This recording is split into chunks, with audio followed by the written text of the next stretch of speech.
पुरी जिला अस्तरंग देवी नदी मुहाण दक्षिण पार्श्व प्रस्तावित अस्तरंग बंदर गत वर्ष सेप्टेम्बर मास 13 तारिख में अस्तरंग ब्लॉक पड़िया जनशुणाणी शिविर होता।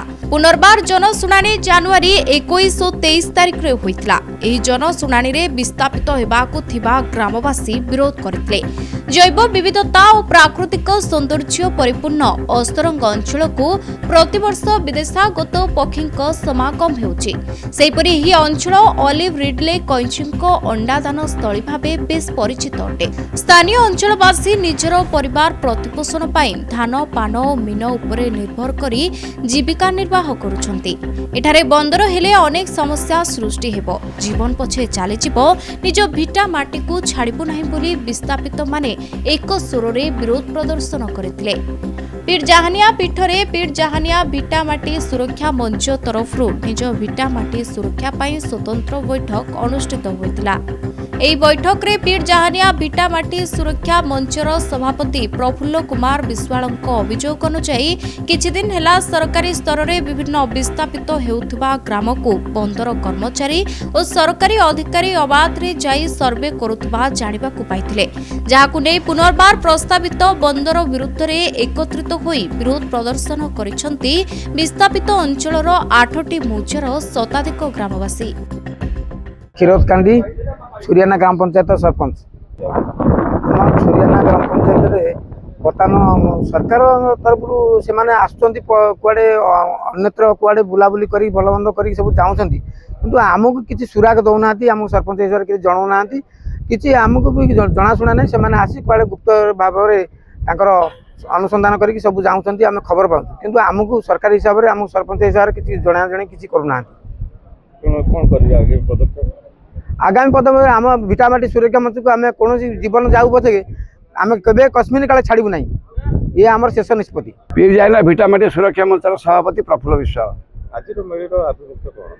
आज मिलिर आभिमुख्य है आम जे पीर जाइना भिटामाटी सुरक्षा मंच नवजु कंपानी बर्तमान बंदर कर 18 वर्ष लगी तेज प्रतिहत करूँ।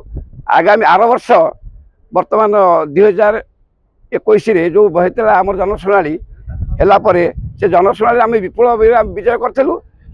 आमर बंदर सपक्ष खंडी हेले भोट आसला ना तेणु बर्तमान आम 2 थर सुंदर हाईस्कल जहानिया 2 थर आम कलापर से खंडे भोट भी ना तेणु आगामी दिन आम देखा पाऊँ ग्रुप अनुजाई आमको जनाऊना आसी मझे बुलाबुली करुँच कागज पत्र काम कर लगी तेणु आम दृढ़ प्रतिज्ञा नौ आमर संगठन ये पीर जाइना भिटामाटी सुरक्षा मंच आमर छुरियाना ग्राम पंचायतर 17टा वार्ड एवं सुंदर एवं कुसुम्बर पाटला एवं आमर झालिकी एवं डमशुणु ये समस्त लोक एकत्रित होई आम ये संस्था को मजबूत कर रखिबू। आगामी दिन में केबे हेले ये जो आमर नवजु कंपानी पूरी देबू नाही आमर एटा शेष प्रतिज्ञा। एटा सुरेंद्रनाथ स्वाई ये छुरियाना ग्राम पंचायतर तथा भिटामाटी सुरक्षा मंचर जड़े सक्रिय सभ्य। तेबे मुझे कहवाक चाहे दीर्घ दिन धरी जो नवजु कंपानी जो अपप्रचेष्टा से प्रचेष्टा द्वारा एठी जे हजार हजार संख्यार नर नारी भिटामाटी बा बासच्युत हेबे ता केबे ये माटीर संतान माने करने को देबे नाही। 2 थर जनशुणाणी हेबा परे मध्य से माने आमे शुणिबा को पाउचु से माने निश्चिंत भाव में पराजय स्वीकार करी जाइछंती परास्त होइछंती आम पाखरु। तेबे आमे एतिकी कहबाकू चाहूँ से माने गुप्तरे अभिसंधि चलई से तांकर प्रयास जारी रखुचंती जे एठी आमे जेकोसी प्रकार बाटरे बंदर प्रस्तुति बा निर्माण कार्य आमे आरंभ करिबु किंतु ता ये माटीर संतान भाव में आमे दृढ़ संकल्प नौचु ता कदापि आमे करबाकू दबुनी।